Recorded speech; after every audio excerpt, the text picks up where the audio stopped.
Para ulama berpesan, suasana rumah ini boleh menjadi 4 keadaan. Berapa keadaan? 4 keadaan. Yang pertama, kata para ulama, suasana dekat rumah boleh menjadi seperti panggung wayang. Seperti panggung wayang. Macam mana? Masuk aja rumah, wah, nampak skrin besar kat depan tu. Bukankah itu keinginan kita kadang-kadang? Tak puas tak nak tengok TV kecil. Kalau boleh biar besar. Upgrade daripada 24 inci pergi ke 45 inci. Dapat lagi besar, lagi cantik. Dapat pula tengok dekat media sosial, ada orang sediakan bilik khas, ada home theater dan sebagainya. Sebab dekat rumah dia kata, tak buat apa ustaz? Dekat rumah buatlah bilik khas, ubah suai, letak LCD, letak projektor, anak-anak berkumpul dekat rumah semua. Tu para ulama kata, satu keadaan di mana kita wujudkan panggung wayang dekat rumah. Dan perkara ini sebenarnya mengundang sedikit ataupun mengundang malapetaka. Kenapa? Bila dah ibarat panggung wayang, kita leka untuk buat amal ibadat. Apa segala cerita yang ada dekat dunia masuk kat situ semua. Jadi kehidupan dekat rumah dah macam drama dah. Ayah mungkin minat Tamil, Telugu, Malayalam dan sebagainya, Hindustan lagi, kan? Ibu mungkin minat Korea, ajak anak-anak yang perempuan tengok Korea sama-sama, dah gaduh-gaduh dengan ayah dah. Ayah nak tengok lain dah. Anak-anak pula lain minat game, tengok sukan dan sebagainya, dah bergaduh. Dan akhirnya dalam keluarga tersebut berdrama. Yang ini drama Hindustan, yang ini berdrama Korea, yang ini drama sukan ke Jepun, kartun dan sebagainya, semua berdrama. Itu mungkin suasana ketika dahulu. Kalau sekarang masih berlaku lagi, kita kena ubah. Sebab perkara sedemikian bukan yang Nabi anjurkan. Jadi elakkan rumah kita diibaratkan seperti panggung wayang. Itu nasihat yang pertama. Allahu Akbar, Allahu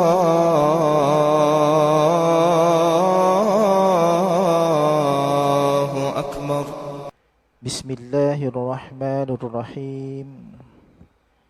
Assalamualaikum warahmatullahi wabarakatuh. Tuan-tuan, para jamaah yang dirahmati Allah Subhanahu wa taala. Dalam usaha kita nak berubah menjadi lebih baik, dalam usaha kita nak kita berhijrah kehidupan kita menjadi lebih cantik, pasti kita ada lawan kita. Dalam erti kata lain, musuh yang tak nak kita berubah pun. Itu sebab kadang-kadang kalau kata kita berada di tempat yang lama, tempat yang rasa macam dah selesa, orang biasa saja. Tapi bila mana kita agresif, kita berusaha untuk jadi lebih baik, ada orang pandang. Kenapa orang tu? Kenapa jadi macam tu? Sebab dia tak nak kita lebih dan sebagainya. Dalam situasi ini, para ulama meletakkan ada beberapa lawan, ada beberapa musuh yang menjadi ataupun yang menghantui manusia di atas muka bumi Allah ini. Salah satu ni apa? Disebut sebagai mahul ataupun suasana bi'ah kita, environment, kan? Suasana. Dalam kita nak berubah dan kita nak menjadi baik, kadang-kadang kita tengok suasana tak support pun kita. Suasana macam tak mengiyakan kita nak berubah. Ada je perkara yang tak puas hati yang kita dan sebagainya, kan? Ini cabaran sebenarnya. Sebab itu Nabi bersabda dalam hadis yang sahih, kullu mauludin yuladu ala fitrah. Setiap anak Adam yang lahir ke bumi ini fitrah, dalam keadaan suci murni. Ibarat kita tengok kain putih, cantik, bersih, tak ada corak benda pun, tak ada kotor pun langsung. Apa Nabi sebut? Fa'abawahu, maka ibu bapanya. Setengah para ulama membuat huraian. Fa'abawahu bukan saja pada ibu bapa, termasuk environment, persekitaran, mahul, keadaan, suasana yang akan mencorakkan anak tadi. Sama ada Majusi, Yahudi ataupun Nasrani. Dan keadaan ini para ulama meletakkan antara salah satunya kehidupan kita di rumah. Kehidupan kita di rumah. Mungkin barangkali antara hikmahnya sampai ke hari ini, hampir 2 tahun dah kita berkurung dekat rumah. Kalau sebelum ni kita berada juga dekat rumah, tetapi mungkin sekitar 10 jam ke 12 jam saja dekat rumah sebab kita bekerja. Tapi lepas berlakunya suasana pandemik ini, kita kekal lama dekat rumah, lebih 18 jam. Kadang-kadang memang 24 hours dekat rumah, bekerja juga daripada rumah. Kita menghadap anak-anak dan sebagainya. Sebab apa? Mungkin barangkali hikmahnya Allah nak kita perbaiki kehidupan suasana hidup kita dekat rumah bersama dengan isteri dan juga anak-anak. Para ulama berpesan, suasana rumah ini boleh menjadi 4 keadaan. Berapa keadaan? 4 keadaan. Yang pertama, kata para ulama, suasana dekat rumah boleh menjadi seperti panggung wayang. Seperti panggung wayang. Macam mana? Masuk aja rumah, wah, nampak skrin besar kat depan tu. Bukankah itu keinginan kita kadang-kadang? Tak puas tak nak tengok TV kecil? Kalau boleh biar besar. Upgrade daripada 24 inci pergi ke 45 inci. Dapat lagi besar, lagi cantik. Dapat pula tengok dekat media sosial ada orang sediakan bilik khas, ada home theater dan sebagainya. Sebab dekat rumah dia kata, tak buat apa ustaz? Dekat rumah buatlah bilik khas, ubah suai, letak LCD, letak projektor, anak-anak berkumpul dekat rumah semua. Itu para ulama kata, satu keadaan di mana kita wujudkan panggung wayang dekat rumah. Dan perkara ini sebenarnya mengundang sedikit ataupun mengundang malapetaka. Kenapa? Bila dah ibarat panggung wayang, kita leka untuk buat amal ibadat. Apa segala cerita yang ada dekat dunia masuk kat situ semua. Jadi kehidupan dekat rumah dah macam drama dah. Ayah mungkin minat Tamil, Telugu, Malayalam dan sebagainya, Hindustan lagi, kan? Ibu mungkin minat Korea, ajak anak-anak yang perempuan tengok Korea sama-sama, dah gaduh-gaduh dengan ayah dah. Ayah nak tengok lain dah. Anak-anak pula lain minat game, tengok sukan dan sebagainya, dah bergaduh. Dan akhirnya dalam keluarga tersebut berdrama. Yang ini drama Hindustan, yang ini berdrama Korea, yang ini drama sukan ke Jepun, kartun dan sebagainya, semua berdrama. Itu mungkin suasana ketika dahulu. Kalau sekarang masih berlaku lagi, kita kena ubah. Sebab perkara sedemikian bukan yang Nabi anjurkan. Jadi elakkan rumah kita diibaratkan seperti panggung wayang. Itu nasihat yang pertama. Yang kedua, suasana dekat rumah kadang-kadang boleh menjadi seperti restoran. Seperti restoran. Apa kita buat kalau pergi restoran? Order makan lah. Apa yang ada, semua jenis makanan ada. Itu juga dekat rumah. Akibat daripada pandemik ini, kadang-kadang kita tergopoh kapah, panik. Kita pergi shopping, penuh 2 troli stok makanan untuk 2 bulan. Allahu Akbar. Daripada petais kecil, tukar petais lebih besar, 4 pintu. Sebab nak stok makanan yang lebih banyak. Tuan-tuan, muslimin sekalian, bukan nak kata tak boleh bersedia, boleh. Tapi keadaan itu menggambarkan kita seolah-olah memang kita tak nak keluar langsung dah. Ataupun seolah-olah kita menyediakan anak isteri kita dengan makanan dia semua. Restoran. Kejap-kejap makan. Sebanyak mana pun kita beli, kalau kata dah habis dalam 2 hari, 2 hari juga habis. Kalau beli sikit pun 2 hari juga habis, sama je. Siapa boleh mencorakkan? Ibu dan ayah. Kadang-kadang orang tanya, Ustaz, macam nak buat Ustaz? Anak-anak lapar nak kena masak. Benar. Buatkan aktiviti. Buatkan jadual.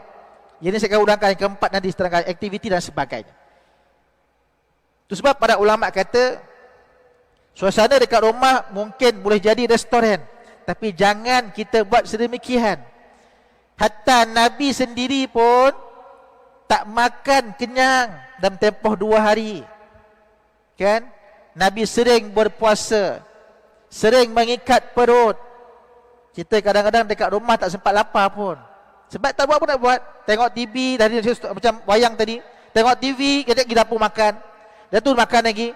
Betul makan lagi. Kan? Itu sebab kita kena perbaiki sama-sama. Bukan itu yang Allah kehendaki. Bukan itu yang Nabi suruh. Elakkan rumah kita menjadi restoran. Itu yang kedua.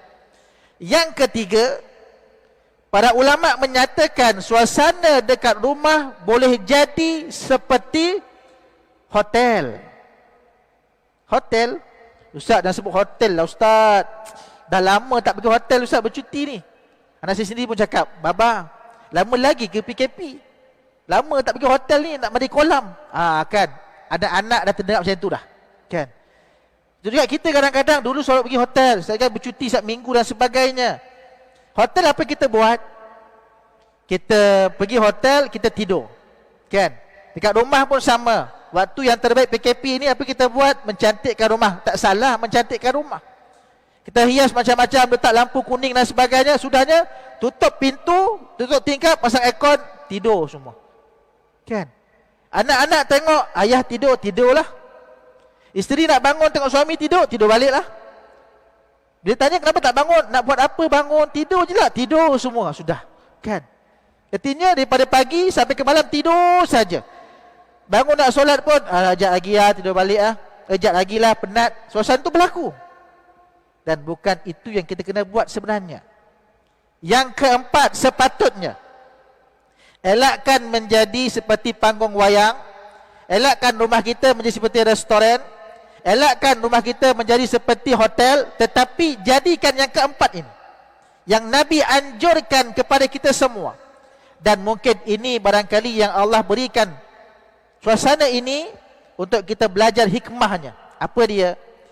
Hidupkan majlis-majlis ilmu dekat rumah. Sebelum ini ada majlis ilmu dekat masjid, dekat surau. Siapa yang pergi? Ayahlah pergi. Kan? Abang-abanglah pergi. Kakak-kakak dekat rumah. Acik-acik dekat rumah. Sampai balik rumah, isteri tanya, bang, kita baca apa bang kat masjid? Alah, kau tengoklah YouTube, ada cerita tu, tengok je. Malah cerita. Lepas diam dah. Isteri tanya, bang, tadi baca apa bang? Dengar macam ustaz sebest dia. Ada kot, tadi nampak ada rakaman tadi, kau carilah. Tak apa, abang tanya kejap jika masjid. Tadi tak rakaman, tadi nak tengok. Tengok sendirilah. Nampak tak? Bila orang rumah tanya, bila isteri tanya, apatah lagi anak-anak tanya, dia cakap tengok sendirilah. Kan? Tapi sekarang semua berada dekat rumah. Dan mungkin agaknya Allah nak kita faham tanggungjawab masing-masing. Kerana zaman para sahabat, isteri-isteri berada di rumah. Para sahabat belajar dengan Nabi sekian balik. Isteri tanya, wahai abang, tadi Nabi pesan apa? Apa ya Al-Quran yang baru turun? Kami nak belajar abang. Sahabat terangkan terus, sampaikan pada isteri-isteri. Pernah satu ketika isteri sahabat bertanya, wahai abang, apa ayat yang belajar tadi? Nabi sampaikan kepada kami ayat berkaitan tentang perintah menutup aurat dalam surah An-Nur. Nabi pesan, isteri-isteri, wanita-wanita, tutuplah aurat kamu, labuhkan tudung kamu. Apa isteri sahabat buat? Ada yang ambil cadar, ada yang ambil cadar katil, ada yang ambil alas meja, ada yang tarik langsir terus tutup kepala. Abang, macam ni ke yang Nabi suruh? Nampak tak? Mereka berusaha sungguh-sungguh sebab nak faham bab ilmu. Itu zaman mereka. Zaman kita hari ini, oleh kerana ada media sosial, kita cakap tengok sendirilah. Tapi sebenarnya suami, abang-abang, ayahlah yang mencorakkan kehidupan dekat rumah. Hidupkan suasana majlis ilmu dekat rumah. Mungkin itu yang Allah nak kita fahami sungguh-sungguh. Bermula bagaimana? Solat berjamaah dekat rumah. Walaupun sekarang dah buka dah, alhamdulillah. Tetapi ada hadnya. Kita buat jadual gile-gile. Jumaat minggu ni datang, minggu depan tak datang dah. Buat solat Jumaat, solat zuhur dekat rumah. Buka TV, tak dengar khutbah Jumaat dan sebagainya. So anak-anak dengar sama-sama. Oh, kadang-kadang ada anak bertanya, khutbah Jumaat tu macam mana ya? Macam mana ya? Kita cakap, alah ustaz tu imam naik atas baca pegang tongkat tu lah. Kita kata tu kan. Terangkan mereka. Tunjukkan kepada mereka. Sebab apa? Ini ilmu. Dan bukan itu sahaja. Ambil ruang dan peluang untuk bersama-sama berjamaah dekat rumah. Hidupkan pembacaan Al-Quran dekat rumah. Sebelum ni mungkin kita kurang faham, kurang mahir. Tak apa. Jemput ustaz untuk mengajar online pun tak apa. Belajar sama-sama, ngaji sama-sama. Hidupkan rumah kita dengan perkara kebaikan. Ini yang Nabi anjurkan. Dan semangat hijrah ini kita nak ini berubah. Dalam suasana 1443 hijrah ini, kita nak menjadi lebih baik. Jadi insan yang betul-betul mendapat keredaan daripada Allah Subhanahu Wa Taala. Bukan kita saja kita nak isteri kita dan juga anak-anak kita jadi insan yang terbaik. Kita nak ubah rumah kita tadi yang umpama macam lawan kita, musuh kita, yang menyebabkan kita lalai, berubah menjadi kawan kita. Balik rumah rasa seronok, nampak isteri, nampak anak.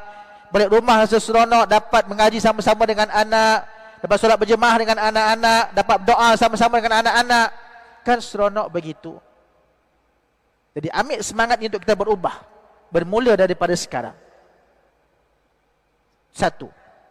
Yang kedua, tadi suasana yang berada di luar kita. Yang kedua, suasana yang berada dalam diri kita sendiri. Ataupun lawan kita, musuh kita. Apa dia? Nafsu. Nafsu. Allah sebut dalam Al-Quran, dalam juzuk yang ke-13, pada a'udzubillahi minasyaitonir rajim, wa ma ubarri'u nafsi. Dan apakah artinya nafsu tersebut?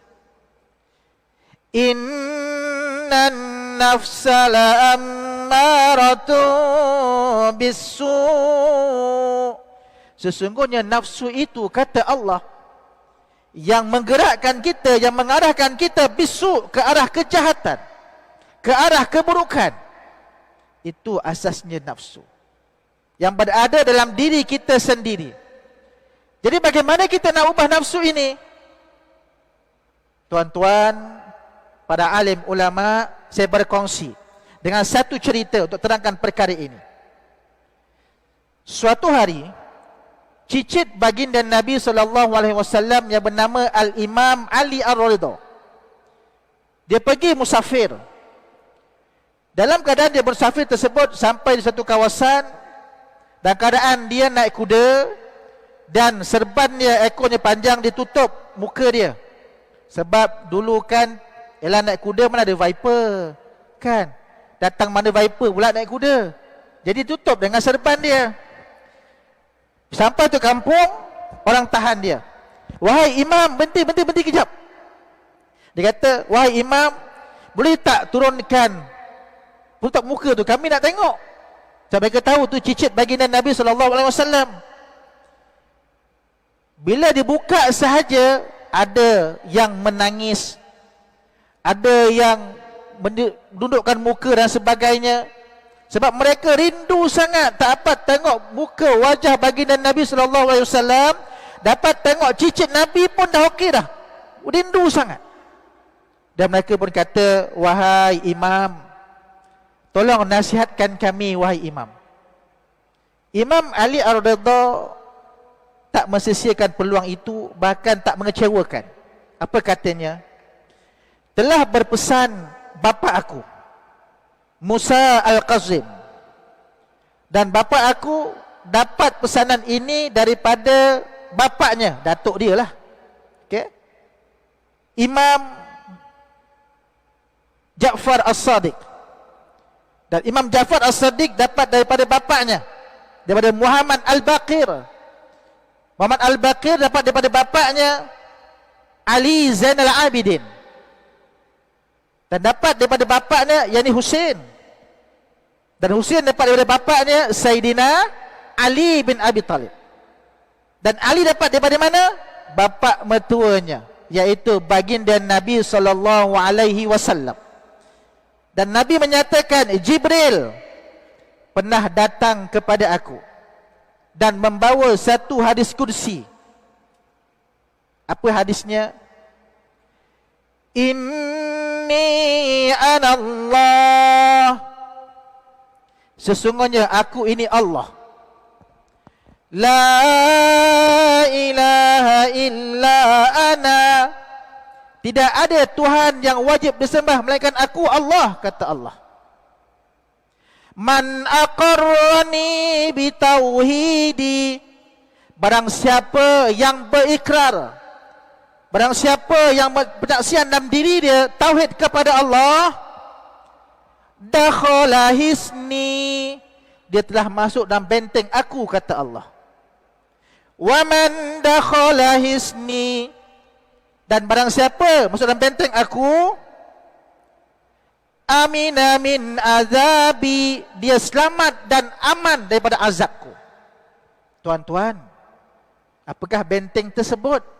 Tauhid, tauhidi, keyakinan kita, akidah kita kepada Allah Subhanahu wa taala. Sebab itu barangkali dalam suasana sekarang Allah belum izinkan lagi untuk kita bebas daripada pandemik ini. Buatlah kesempatan yang ada. Kita lihat bagaimana mereka yang di rumah dapat wujudkan suasana yang sangat baik, yang cantik, wujudkan suasana yang Allah redha, yang Allah berkati, dengan majlis ilmu, dengan baca Al-Quran. Usahakan. Dan paling penting, jika kita mampu, ajak isteri dan anak-anak kita semua bangun malam bermunajat kepada Allah. Itu yang terbaik. Kita usaha sama-sama. Saya juga ada anak, ada isteri. Kita usaha sama-sama agar Allah berikan kekuatan kepada kita. Kalau tak mampu mula-mula, kita seorang-seorang dulu pun tak apa. Kadang-kadang anak tanya pesan, ayah bangun ke? Anak cakap, besok kejutkan? Kita tak paksa. Besok kejutkan? Besok kita kejutkanlah. Kalau anak tak bangun, jangan marah. Tak apa, kita biarkan dulu. Sampai dia akan rasa, seronoklah yang nak bangun malam lah. Kita nakkan mereka sedar sungguh-sungguh agar adanya pergantungan dan nikmat beribadat kepada Allah Subhanahu wa taala. Ini barangkali yang ramai kita leka dan terlalai sebelum ini. Sebab duk keluar, kita abaikan kehidupan dekat rumah.